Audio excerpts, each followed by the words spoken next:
வணக்கம், இது உங்கள் ரோஜாவின் சமையல். நம்ம சமையலை பார்க்குறதுக்கு முன்னாடி நம்ம சேனலுக்கு புதுசாக வரவங்க சப்ஸ்கிரைப் பண்ணிக்கோங்க. எனக்கு சப்போர்ட் பண்ணுங்கள். என்னோட அடுத்தடுத்த வீடியோ உங்களை சேர சப்ஸ்கிரைப் பக்கத்தில் இருக்கிற பெல் பட்டனை கிளிக் பண்ணி ஆல்ல செட் பண்ணிக்கோங்க.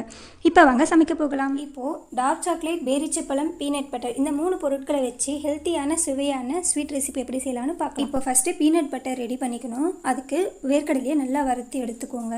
நல்லா 1 கப் அளவுக்கு வேர்க்கடலை எடுத்து நல்லா வறுத்து எடுத்துக்கோங்க. நல்லா இது போல் வறுத்து எடுத்துக்கோங்க. அடுத்து இது நல்லா சூடாக இருக்கும்போதே ஒரு டவலில் போட்டுட்டு அதில் இருக்கிற தோலெல்லாம் எடுக்கணும். அது சூடாக இருக்கும்போதே எடுத்துக்கோங்க. இல்லை உங்களுக்கு எப்படி வசதியாகப்படுதோ அது போல் அந்த தோலை மட்டும் க்ளீன் பண்ணி எடுத்துக்கோங்க. அவ்வளோதாங்க. இது போல் க்ளீன் பண்ண பிறகு மிக்சியில் போட்டு அரைச்சிக்கோங்க. இது மொத்தமாக பார்த்தீங்கன்னா 3வது ஸ்பீடில் வச்சுட்டு 6 வாட்டியாவது அரைக்கிற மாதிரி இருக்கும். ஃபஸ்ட்டு ஒரு 3 வாட்டி சும்மா அரைச்சிக்கோங்க. அடுத்து உப்பு 1 டீஸ்பூன் அளவுக்கு போட்டுட்டு நல்லா அரைங்க.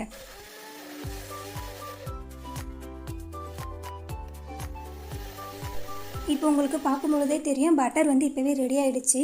இதுக்கப்புறம் தேன் சேர்க்கணும்னு அவசியமே இல்லை. இருந்தாலும் நான் சேர்த்துக்கிறேன். ஏன்னா இது கொஞ்சம் தண்ணியாட்டம் இருக்கும். அது உருண்டை பண்ண முடியாது. தேன் சேர்த்த உடனே அது கொஞ்சம் திக்காகிடும். அப்போ நம்ம உருண்டை பண்ணி நடுவில் ஸ்டஃப் வச்சுக்கலாம். சூப்பராக இருக்கும். அதனால தான் தேன் சேர்த்துக்கிறோம். அவ்வளோதாங்க. இதுக்கு மேலே அரைக்க வேண்டியதே இல்லை. இது ஒரு கிண்ணத்துக்கு மாற்றிக்கோங்க.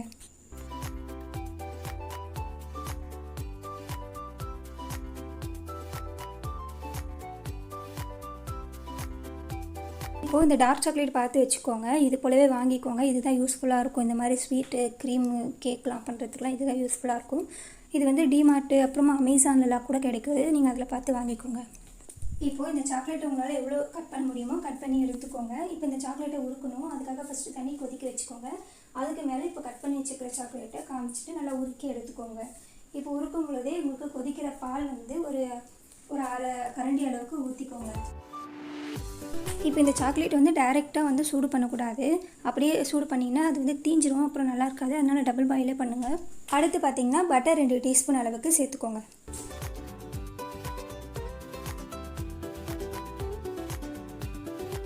அவ்வளோதாங்க. இதுக்கப்புறம் இதில் வேறு எதுவும் சேர்க்க வேண்டியதில்லை. இந்த சாக்லேட்டை மட்டும் ரெடி பண்ணி வச்சுக்கோங்க. நல்லா உருக்கி இருக்கணும். இது போல் ரெடி பண்ணிவிட்டு இது சூடு ஆற விட்டுருங்க. கொஞ்சம் நேரம் சூடு ஆறணும். இப்போ இந்த முந்திரியெல்லாம் கட் பண்ணிவிட்டு பாதி கட் பண்ணிக்கோங்க. 3-4 முந்திரி அப்படியே வச்சுடுங்க.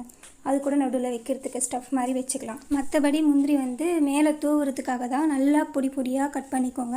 இல்லைனா இடித்து கூட வச்சுக்கோங்க. இப்போ இந்த பேரிச்சப்பழம் மேலே க்ளீன் பண்ணுறதா இருந்தால் பண்ணிக்கோங்க. அதுக்கப்புறம் உள்ளே இருக்கிற கொட்டெல்லாம் சீடெலாம் எடுத்துடுங்க. இப்போ இந்த விதையை வீடியோவில் பார்க்குற மாதிரியே எடுங்க. மொத்தமாக பேரிச்சப்பழம் பிரிச்சிடாதீங்க. ஒரு பக்கம் மட்டும் கோடு போட்டு எடுத்துடணும். அதுக்கப்புறமா நம்ம பண்ணி வச்சுருக்கிற பீனட் பட்டர் இருக்குது பார்த்தீங்களா, அது ஒரு உருண்டை மாதிரி பண்ணிவிட்டு நடுவில் ஸ்டஃப் ஆட்டை வச்சுட்டு நல்லா க்ளோஸ் பண்ணி விடுங்க. எக்ஸ்ட்ரா வந்துச்சுன்னா அதை எடுத்து போட்டுருங்க. அந்த பேரிச்சப்பழத்துக்குள்ளே எவ்வளோ அடங்குமோ அவ்வளோ மட்டும் வைங்க.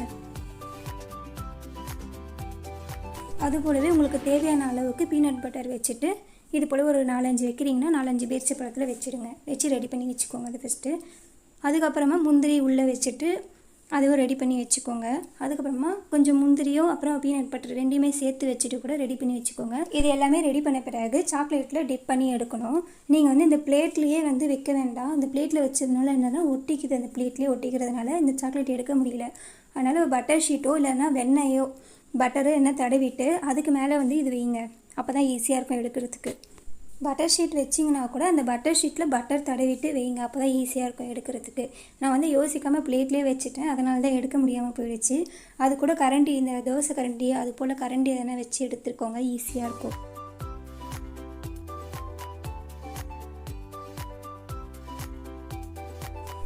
அவ்வளோதாங்க. இப்போ இது எல்லாமே ரெடி பண்ணிட்டோம். இப்போ சாக்லேட்டில் நினச்சி எடுத்து வச்சுக்கோங்க.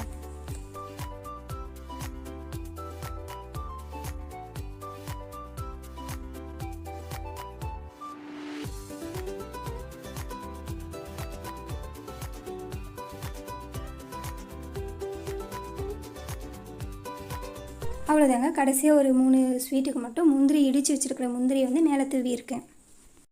அவ்வளோதாங்க. இது ஒரு அரை மணி நேரமாவது ஃப்ரிட்ஜில் வச்சு எடுத்துக்கோங்க.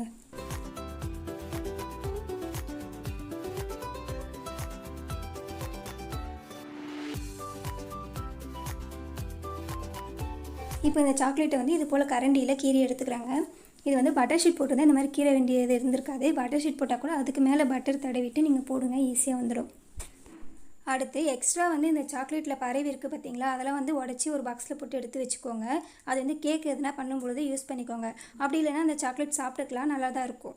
நான் வந்து பார்க்குறதுக்கு அழகாக இருக்குன்றதுக்காக அதெல்லாம் உடச்சி எடுத்துடுறேங்க. நீங்கள் அப்படியே கூட வச்சுடுங்க சாப்பிட்றதுக்கு.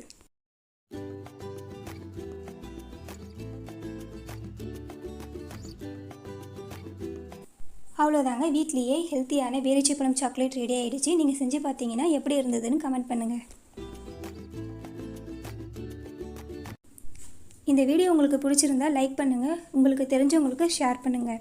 இப்போது எக்ஸ்ட்ரா வேஸ்ட்டான இந்த சாக்லேட் வந்து ப்ரௌனி கேக் பண்ணுறதுக்காக எடுத்து வச்சுருக்குறாங்க. ப்ரௌனி எப்படி பண்ணணும்னு ஏற்கனவே வீடியோ போட்டிருக்கிறேன். அதோட லிங்க்கை வந்து கீழே டிஸ்கிரிப்ஷன்லேயும் எண்ட் ஸ்க்ரீன்லேயும் கொடுக்குறேன், பார்த்துக்கோங்க. நம்ம சேனலை சப்ஸ்கிரைப் பண்ணுங்கள். என்னோட அடுத்தடுத்த வீடியோ உங்களை வந்து சேர சப்ஸ்கிரைப் பக்கத்தில் இருக்கிற பெல் பட்டனை கிளிக் பண்ணி ஆலில் செட் பண்ணிக்கோங்க. தேங்க்யூ.